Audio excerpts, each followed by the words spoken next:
श्यामबहादुर बस्नेत मेरो घर गोर्खा मसँग चाहिँ अहिले चाहिँ आउनु भएको छ विभिन्न चाहिँ इन्डियाबाट नेपालबाट बाहिर विदेश अमेरिकाबाट मलेसियाबाट आउने चाहिँ विभिन्न यो चाहिँ कैलाश जाने चाहिँ ग्रुपहरू चाहिँ मसँग आउनु भएको छ। अघिल्लो वर्ष चाहिँ उहाँहरूले चाहिँ कालिन्चोक भगवतीको नाम सुन्नुभएको छ र मैले चाहिँ एकजना हाम्रो चाहिँ ग्रुप लिडर चाहिँ कालीमाता भन्ने हुनुहुन्छ, उहाँले मलाई म चाहिँ कालिन्चोकको कालीमातालाई भेट्न आउँछु भनेर अघिल्लो वर्ष मैले उहाँलाई लिएर आएँ।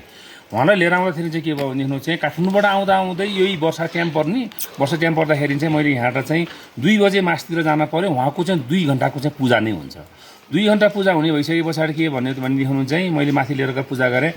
पूजा चाँडै सक कि भनेर दबाब दिइसके पछाडि चाहिँ अघिल्लो वर्षको कुरा गर्दैछु मैले हजुरलाई। अनि त्यो भइसके पछाडि के भयो, अनि मैले चाहिँ त्यहाँबाट चाहिँ पूजा उहाँको भ्याइएन, नभ्याएपछि मैले डबल पैसा तिर्नु पऱ्यो भने मैले तिर्छु भनेर अघिल्लो वर्ष मैले डबल पैसा तिरेर माथिबाट मैले चाहिँ पूजा सकेर झरेँ। यसपालि पनि त्यस्तै हुन्छ होला भनेर चाहिँ मैले चाहिँ छिटोभन्दा छिटो आउँदाखेरि म 2 बजी यहाँ आइपुगेँ। यहाँ आइपुगेपछि म लगभग 86 वर्षको आमा पनि आउनुभयो, मलाई नि कालिन्चोक लगिदियो भनेर चाहिँ मैले उहाँलाई चाहिँ डोर्याउँदै लान पर्यो। हाम्रो 10 जना ग्रुप छ। यो ग्रुप चाहिँ कालिन्चोक भगवतीको दर्शन गरिसके पछाडि चाहिँ मानस सरोवर र अनि कैलाश पर्वत उहाँहरू चाहिँ जाने हुन्।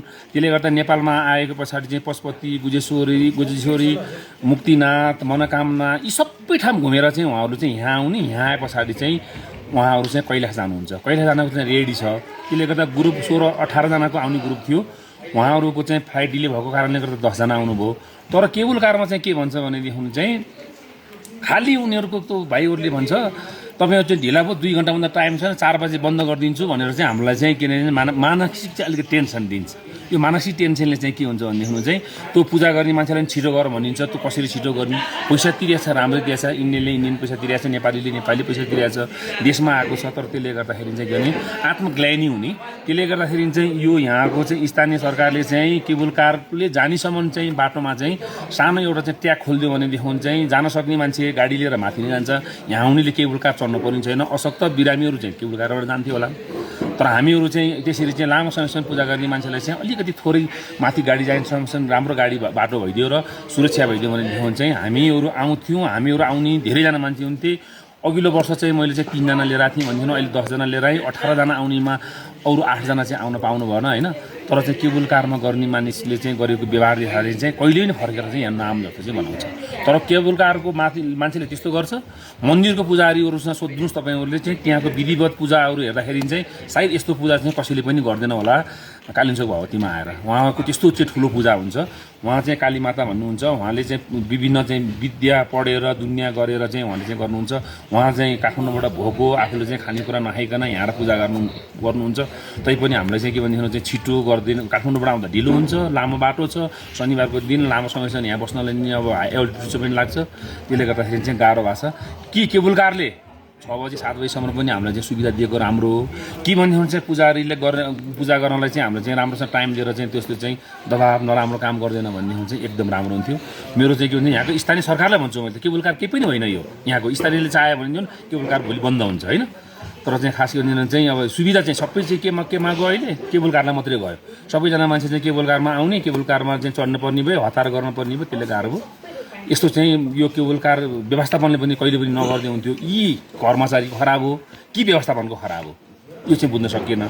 स्थानीयले पनि अलिकति दबाब दिन पर्यो। हामीहरू चाहिँ यसरी चाहिँ घुमाउन ल्याउने मान्छे भनौँ न आन्तरिक पर्यटक बाह्य पर्यटकहरूलाई पनि किन सहज वातावरण चाहिँ यहाँ आउँदा होस् भन्ने चाहिँ मलाई लाग्छ। हजुर चाहिँ यहाँ पटक आउनुभयो, हिउँदको सिजनमा नि आउनुभयो होइन।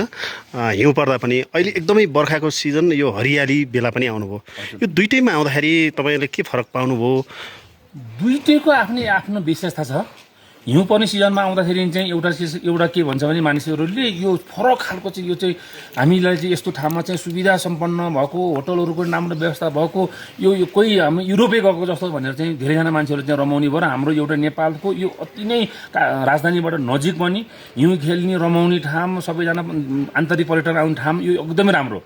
बर्खामा पनि मानिसहरूले चाहिँ धेरैजना मान्छे नआएका मात्रै हुन्, अन द वे बाटोको अलिअलि खराबले कारणले होला। बर्खामा फेरि आफ्नै रमाइलो छ। योभन्दा रमाइलो फेरि बर्खामा अन्त काहीँ पनि छैन। यसरी हामी विभिन्न ठाउँमा म नेपालको चाहिँ तपाईँको चाहिँ मनाङ, मुस्ताङ, लुम्बिनी विविध ठाउँमा जान्छु। तर काठमाडौँबाट चाहिँ एकदम नजिकको ठाउँ चाहिँ यो दोलखा जिल्लाको चाहिँ यो चाहिँ हाम्रो यो कालिन्चोक चाहिँ साह्रै राम्रो छ। दोलखा जिल्लाको चाहिँ हजुरको यो चाहिँ सैलुङ छ होइन, सैलुङ यति राम्रो यस्तो पर्यटक क्षेत्र भएको ठाउँमा पनि चाहिँ त्यो नबनाएको देख्दाखेरि चाहिँ अलिकति फरक लाग्छ। सैलुङको पनि बाटो ठिक छैन, सैलुङ पनि म गइरहेको हुन्छु, यहाँ नि वर्षको चाहिँ 2-3 पटक चाहिँ आउँछु, तर यहाँको चाहिँ होटल व्यवसायहरूले गर्ने कार्यक्रमहरू चाहिँ एकदम राम्रो छ।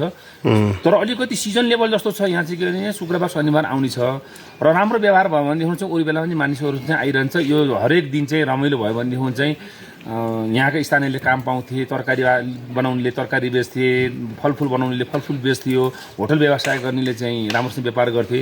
यो सबै कुरा चाहिँ कहाँ केही कुराहरू कनेक्सन चाहिँ नमिले जस्तो लाग्छ। तर बाटो बिस्तारो सुधार त हुँदैछ नि कुरा गरी भनेदेखि चाहिँ अहिले चाहिँ म केही वर्षबाट अहिले आउँदाखेरि चाहिँ मलाई अचम्मै लाग्यो कि यति राम्रो बाटो चाहिँ मैले होला जस्तो मलाई लागेको थिएन।